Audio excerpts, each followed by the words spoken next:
Mga kaparokya, nagbabalik tayo sa ikalawang bahagi ng online viewership ng dalawang bigating noontime show dito sa bansa, ang It's Showtime at ang Eat Bulaga. Pero bago natin umpisahan yan mga kaparokya, ay humihiling ako na pakisubscribe ang aking YouTube channel, pakiclick ang bell icon para una kayong ma-notify sa mga bagong video na ilalabas ko. At pakidami nyo na din ay follow ang aking Facebook page na Mega TV at ang aking TikTok account na Kaparokya TV.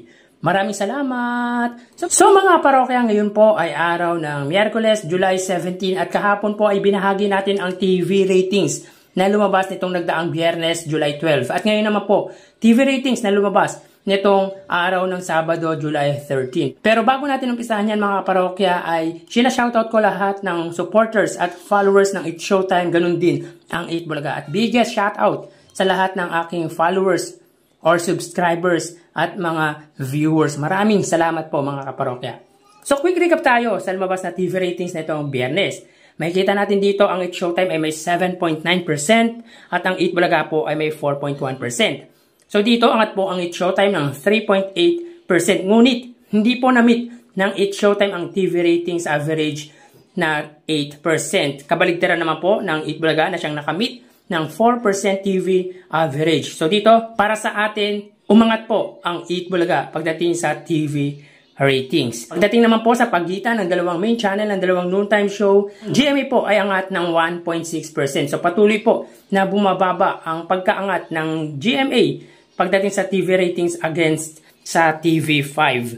So pagdating naman po ng araw ng Sabado, July 13, may kita natin dito ang It's Showtime po ay may 7%.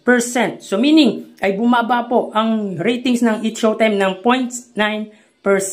Samantalang ang Eat Bulaga naman po ay may 4.2%.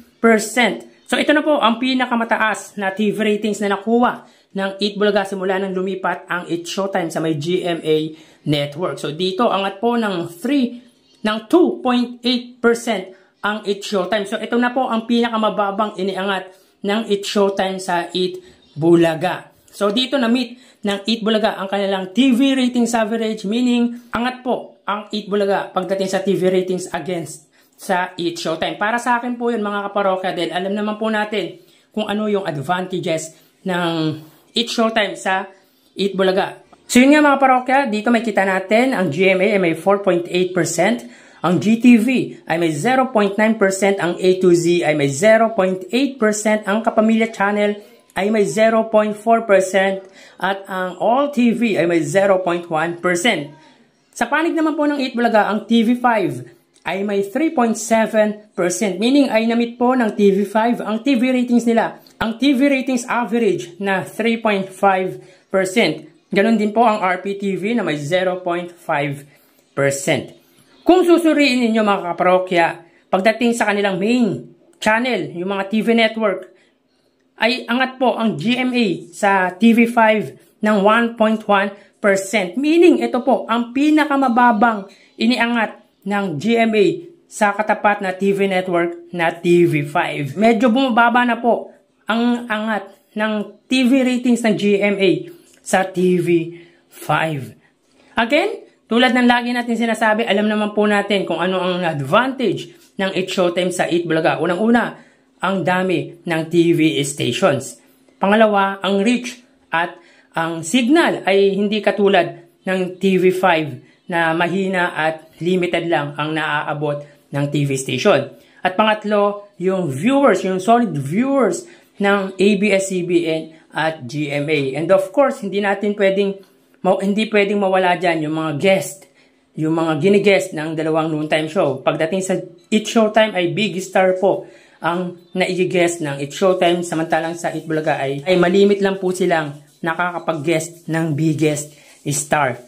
Magkaganon man, iisa lang naman po ang hangarin ng dalawang noontime show, ang mag-entertain, ang magpasaya at tumulong hindi lang dito sa ating bansa kundi sa lahat ng Filipino sa buong mundo. So tara ating alamin ang online viewership ng dalawang bigating noontime show. Para sa Eat Bulaga under TVJ Facebook page na may 2.5 million followers at sa It's Showtime naman may 18 million followers. So as of 1:49 PM, makikita po natin dito na ang It's Showtime po ay may kasalukuyang segment na Tawag ng Tanghalan. Samantalang ang Eat Bulaga naman po, sila po ay may kasalukuyang segment na Gimme 5. So dito ang Eat Showtime ay may 5.3 thousand viewers at ang Eat Bulaga naman po ay may 6.7 thousand live viewers. So again, as of 1:49 PM, ang Eat Showtime po ay may 5.2 thousand viewers at ang Eat Bulaga naman po ay may 6.7 thousand live viewers. Mapunta naman po tayo sa TV Network YouTube channel at unahin po natin ang It's Showtime. Under po yan sa may GMA Network YouTube channel na may 35.8 million subscribers. Para naman po sa Eat Bulaga under TV5 Philippines na may 1.9 million subscribers. So as of 1:50 PM, ang It's Showtime under GMA ay may 16,000 viewers at ang Eat Bulaga naman po under TV5 ay may 38,000 live viewers. So again, as of 1:50 PM, ang Eat Showtime under GMA ay may 16,000 viewers at ang Eat Bulaga naman po ay may 39,000 live viewers. So mapunta naman po tayo sa main YouTube channel ng dalawang noontime show para po sa It's Showtime under ABS-CBN.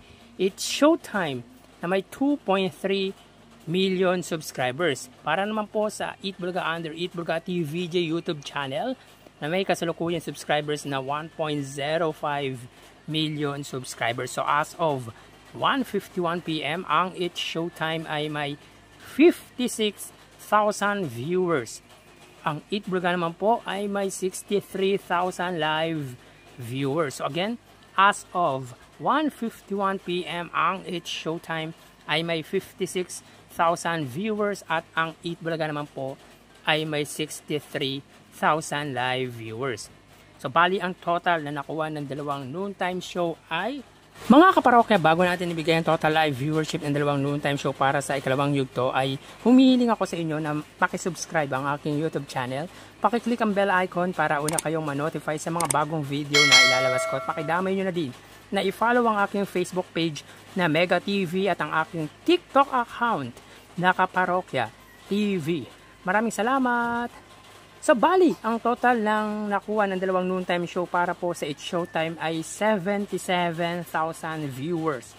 Ang Eat Bulaga naman po ay may 108,000 live viewers. So again, ang It's Showtime ay may 77,000 viewers at ang Eat Bulaga naman po ay may 108,000 live viewers. So yan po ang lumalabas sa kanilang online viewership as of 1:53 PM. At mamaya magbabalik po tayo sa huling yugto ng ating online viewers update ng dalawang noontime show. Magpapaalam na po muna ako pansamantala. Magsiingat. Thank you and God bless.